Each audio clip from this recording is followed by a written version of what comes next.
Imperfect Women is a show that forces the idea of morally ambiguous friendships to the point where it stops making any actual sense and simply feels like it's all done for scandal.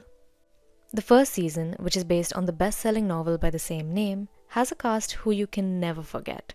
But it's hard to make any of these characters feel worthy of empathy in a situation like this. The show follows three best friends, Eleanor, Mary, and Nancy, and their married lives. But not for long, because almost immediately, we learn that Nancy is dead, and the point is solving the mystery of who did it and why. Initially, it feels like Elle might have a hand, then Mary, but it's finally clear that the best friends might go as far as doing some harm, but would never murder one of their own. Okay fine, I don't want to give out spoilers in the intro, but let's get into the spoiler-filled recap of Imperfect Women. For convenience, I'm going to break down the show character by character. I know the show itself does something similar, but this is not their point of view. This is just everything that happened with them. Elle and Robert. The show begins with Eleanor, or Elle, dating a younger man named Jordan, who also happens to work for her. The scene opens with a dinner that the friend group are having to celebrate Mary's birthday, but at the same time, it seems like Nancy and Elle are hiding something from the birthday girl herself. Next thing you know, Elle gets a call from Nancy's husband Robert while she's in bed with Jordan and learns that she never came back home. We learn much later that Nancy had asked Elle to go with her to meet the man she was having an affair with, but Elle had dismissed her, not being able to wrap her head around the idea of her cheating. But really, it's because she always had feelings for Robert that made her side with him instead of Nancy, forcing her to tell him the truth. Unfortunately, that led to her death, and this is a weight that Elle carries for the rest of the show, though not very well. We learn that Elle doesn't have the best relationship with her rich family, but her brother Donovan keeps an eye on her, because when their dad died, she spiraled hard and became somewhat suicidal. Now, Donovan worries about what she might do, considering her best friend is dead, so he has her followed around by a car. But Elle spots it pretty soon and tells her brother to mind his own business. Really, she should have listened to him. Nancy and Robert have a 16-year-old daughter named Cora, and her 17th birthday is just around the corner. But Robert is obviously in no place to put together a celebration. Plus, throwing parties was always Nancy's thing. Elle decides to take on the job, and while it's partially because she does care about Cora and wants to be there for Nancy's family, it's also because she finally has a chance with Robert now. Turns out, Robert and Elle were friends before she introduced Nancy to him. It appears it was Elle's brother who told the guy to stay away from her, but there's a chance, had he not done that Elle would have been in Nancy's place. But anyway, in the present day, after spending some time together and Elle planning Cora's birthday party, Robert and Elle get close. Close enough that when they travel to Robert's vacation home away from the city, they end up sleeping together. It seems Elle was under the wrong impression though. She reveals later to her brother that she'd been in love with Robert since she was 18 years old.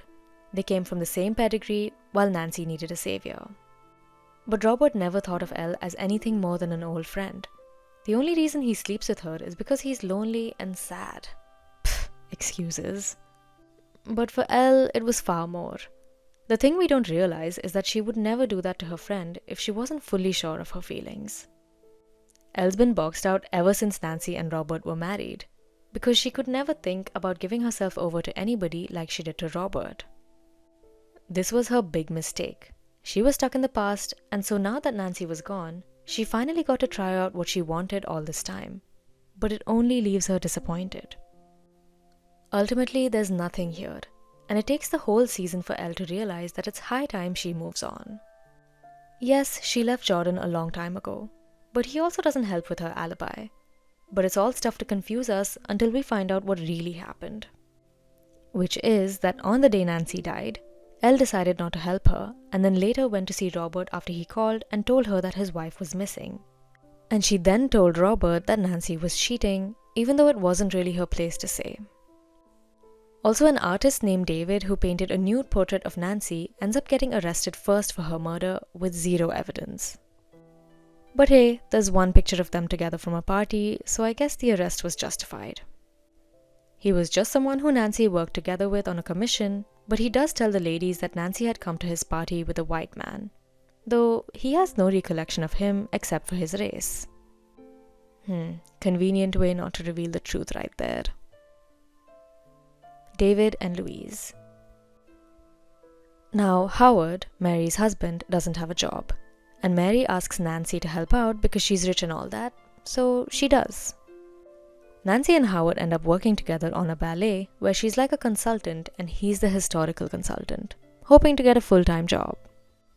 Paul, the guy who runs the ballet, always calls Nancy by the name of Louise, and Howard by David.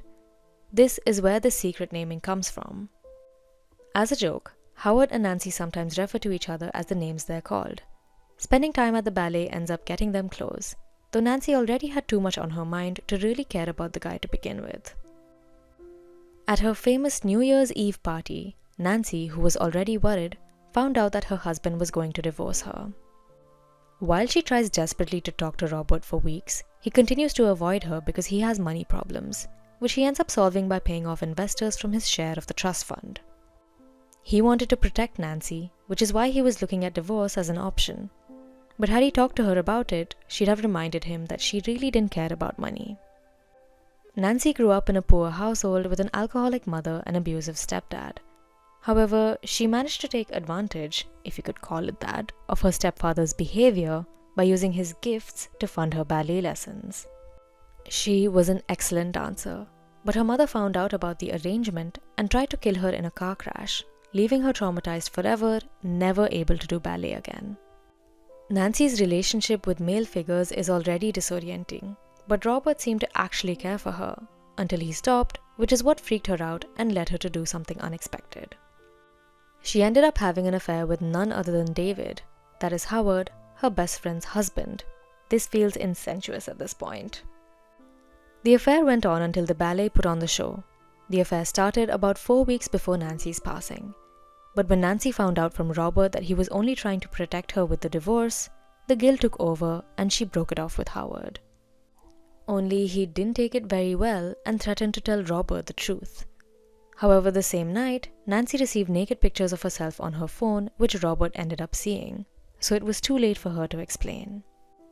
While he was raging, she tried to get away and ended up spending time with Mary. On the other hand, Nancy's daughter Cora was also having trouble getting along with her mum, and never knew the whole truth about her. So in the end, Elle tells Robert she's going to tell her the truth about Nancy's relationship with Scott Reed, her stepfather, and her love for ballet. Mary's crisis. Mary's story is the last to be shared because she's considered the invisible friend. Remember the movie Duff? It feels like Mary's character was written keeping that idea in mind, because all she does is feel insecure. I'm not saying this is not realistic. Mary's from a different class from the other two women. She's poor in comparison to them, and she's got a much bigger family to look after. Additionally, she was never able to live up to her potential because she ended up getting pregnant early on while she was a TA for Howard, though he was already a married man. Howard made Mary believe that Jenny, his ex-wife, was crazy and tried to kill herself when he left her. The truth is, Jenny dodged a bullet because he physically assaulted her and Mary never found out. Unfortunately, when Mary looks through Nancy's journal, because she's become obsessed with investigating her friend's murder and learning the truth, she finds a poem that her husband is obsessed with, having the same exact line underlined as he did in front of her once. This makes her connect the dots, and she goes straight to talk to him instead of going to the police with this evidence. Sure, it would have taken some time to prove a connection, but hey, at least he wouldn't have found out she knew. This messes the whole situation up, and Howard is a professional gaslighter and manipulator. So much so that he literally poisons their own daughter to get back at Mary, who goes straight to Elle to tell her the truth. With her kids on the line, instead of sending Howard to prison for killing her best friend, Mary does what she thinks is for the best, going back to him to keep her children with her. At least her oldest son Marcus knows exactly what's up and wants to protect his mum. Mary's plan doesn't work though, because Elle knows that Howard is the killer and decides to go to Robert with the truth. Robert's family has influence, and he tells his dad, who never liked Nancy, to do the right thing for once and actually tell the police to arrest Howard. It takes minutes for it to work, but that's when it comes out on the news that Scott Reed was involved in the murder. This is the most random thing that could have happened, And while it makes sense that Nancy would go to a father figure for support because she was afraid of one friend's judgment and the other's hatred, inviting him fully back into her life seems a bit crazy to me. Anyway, it turns out Scott was the guy trying to help Nancy figure out what to do in this situation. He was the only one who could threaten Howard. I mean, Robert could have done something, no? It's a shame Robert, who claims to have loved his wife dearly, was too filled with rage to keep his wife safe. Moral of the story, folks, don't sleep with your best friend's husbands, even if your husband might be trying to divorce you. In the meanwhile, Howard makes sure that Mary can't be with her daughters after he makes it seem like the youngest took Adderall, which was bought illegally by Mary, a bad parent. Really, he gave it to the kid so that something like this could happen. Mary gets so caught up in the situation that she pushes away the one person who cares about her, Elle, by telling her to get her own family rather than mooching off of her friends. Someone close by killed Nancy. Finally, Elle decides to go back to her mother and admit that every time she tries to do something right, it ends up having the opposite effect. Her mom calls her out for sleeping with her dead best friend's husband, but she also gives her the benefit of the doubt, telling her that people make mistakes, but she'll be alright because she has people who care about her. Her mother says that Elle was able to find love even though her mother didn't teach her how to. When her dad died, her mother shut everyone out, but Elle shouldn't be repeating that mistake. Finally, Elle returns to help Mary, who is so alone that she even goes to Robert to be a witness in her case for her kids. All she needs is someone who can prove she's a good mother. Robert by this time is drowning himself in alcohol and really doesn't care about anything, but that's when it's revealed that the police have caught Scott. But we already know Scott didn't do it, and he gets both the ladies, ex-best friends by this point, to come see him. He tells them that Nancy didn't have anybody, so she called him out of desperation, and he literally witnessed Howard standing over her dead body after he'd killed her. Scott was too late, though she did try to call him for help. After this, Elle helps Mary out, but it's Jenny who comes back as a witness, admitting that Howard was violent with her. Howard is such a prick that he literally sets them up so bad that their kids have to be sent to foster care. Finally, he kidnaps Mary from her hotel room right after Elle says she will take her home to keep her safe. He then takes her to the same place he killed Nancy. He had shoved Nancy against the wall and dragged her body near the lake. This time around, he has Mary's hands tied up, but she promises not to say anything because she wants her kids back. And that's the only thing that really matters to her. But she makes a call to Elle, making it seem like she's trying to help Howard, but claims he's brought her to a dead zone where the call won't go through.